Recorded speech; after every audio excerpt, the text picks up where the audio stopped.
Welcome to Suduthanni. இன்னைக்கு நம்ம வீடியோல ரொம்ப ஈஸியான ஸ்நாக் ரெசிபி தான் பார்க்க போறோம். முட்டை போண்டா எப்படி பண்றதுன்னு பார்க்கலாம். இது ரொம்ப குவிக்கா பண்ணக்கூடிய ஒரு ஸ்நாக்ஸ். ஈவினிங் டைம்ல செம்மையா இருக்கும் சாப்பிட்றதுக்கு. அதுவும் இப்போ மழை டைமா இருக்கிறதுனால ரொம்பவே பர்ஃபெக்டான ரெசிபி இது. இதோட இன்க்ரீடியன்ஸை நான் டிஸ்கிரிப்ஷன் பாக்ஸ்ல கொடுக்குறேன். இப்போ வாங்க சேர்ந்து சமைக்கலாம். நான் இன்னைக்கு இதுக்கு 3 முட்டை எடுத்திருக்கேன். நீங்கள் கூட வேணும்னா கூட சேர்த்துக்கலாம். அளவெல்லாம் ஒன்று தான். இதை ஃபஸ்ட்டு வேக வச்சு எடுத்துக்கலாம்.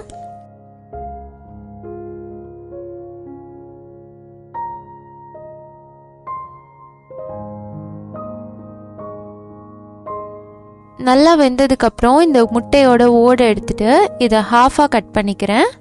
நீங்கள் முழு முட்டையை கூட அதை அப்படியே சேர்த்துக்கலாம். அப்படி சேர்த்திங்கன்னா கொஞ்சம் வெறும் முட்டையாக சாப்பிட்ற மாதிரி இருக்கும். அதனால நான் ஹாஃபாக கட் பண்ணிக்கிறேன். இது இருக்கட்டும். அடுத்து நம்ம பேட்டர் ரெடி பண்ணிக்கலாம்.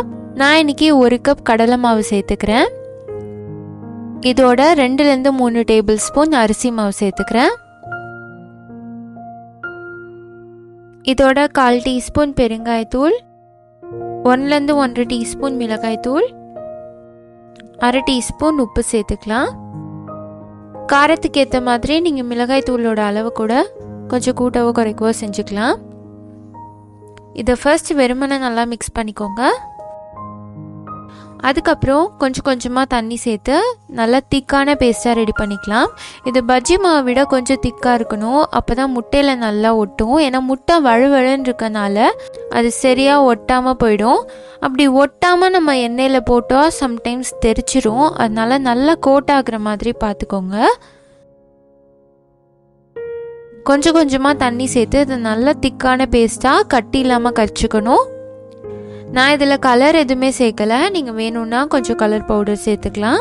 நீங்கள் கடலை மாவு ஜாஸ்தி சேர்த்திங்கன்னா மிளகாய்த்தூள் கொஞ்சம் அதிகமாக சேர்த்துக்கோங்க. இல்லாட்டி ரொம்ப சப்புன்னு இருக்கும். இப்போ இது நல்லா திக்காக ரெடி ஆகிடுச்சு. இந்தளவுக்கு திக்கான மாவாக இருக்கணும். இப்போ நம்ம முட்டையெல்லாம் இதுக்குள்ளே சேர்த்துடலாம். இந்த மாதிரி ஏதாவது கரண்டி வச்சு எடுத்துக்கோங்க. கொஞ்சம் மாவு அதிகமாக எடுத்தால் கூட பரவாயில்ல. ஆனால் முட்டையில் நல்லா கோட் ஆகுற மாதிரி பார்த்துக்கோங்க. அடுப்பை கொஞ்சம் லோ டு மீடியம் ஃப்ளேமில் வச்சுட்டு நம்ம ஒவ்வொரு முட்டையாக உள்ளே சேர்த்துடலாம். சேர்த்துட்டு எல்லா சைடும் திருப்பி போட்டு நல்லா ஃப்ரை பண்ணி எடுத்துக்கோங்க. நல்லா கோட் ஆகாமல் வெறும் முட்டை சேர்த்தா கண்டிப்பாக தெரிக்கும். அப்படி கோட் பண்ணிவிட்டு உள்ளே சேர்க்கும் போது மாவு கொஞ்சம் விலகிட்டா கூட கொஞ்சம் தள்ளி நின்று கேர்ஃபுல்லாக பண்ணுங்கள். ரொம்ப ஹையில் வைக்க வேணாம். லோ டு மீடியம் ஃப்ளேம்லேயே வச்சுக்கோங்க.